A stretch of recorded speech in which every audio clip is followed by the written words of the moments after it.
Hello, my name is Jason Miller, founder of ServiceNow Solutions, and we're about to unlock the power of ServiceNow.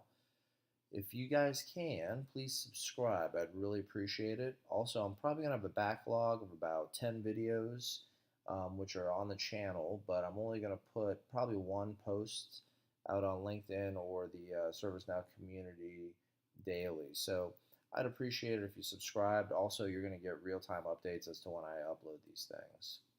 So continuing on, we're talking about mind mapping to prepare us for either the system administrator's exam or an interview. These are very helpful concepts that are very popular, and if you're new to the platform, you might hear these terms thrown around, but you don't necessarily know what they mean. And also remember, one of the things I talked about with exam preparation, what you do at work is different than what the answers to or the correct exam answers to the exam are going to be. So our first one that we're going to add is client scripts. So what types of client scripts do we have here? We have on load, on change, on submit, on cell edit. So where do we find that? When we go on the tool, we can go to client script and create a new record. And where we're going to find the type is right here. So we'll see those four here. And for homework, I'll let you look up what each one of those mean. So that way you can have a little bit more of an in-depth understanding of what each one of those mean. Then we're going to move this over here.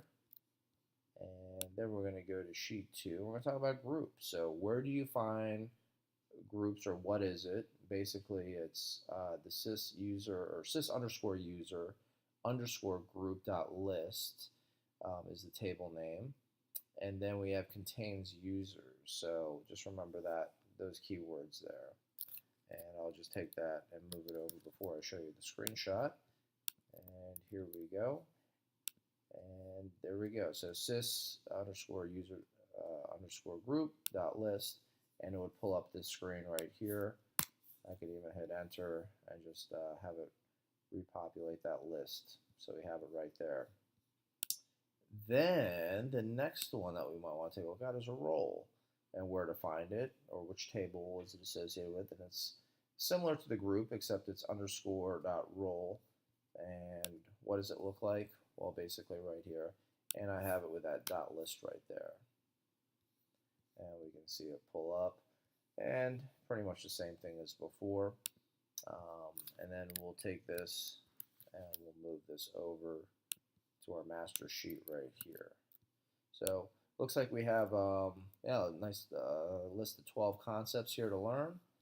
And my name is Jason Miller, founder of ServiceNow Solutions, and we just unlocked the power of ServiceNow. Thank you and have a great day. Please subscribe.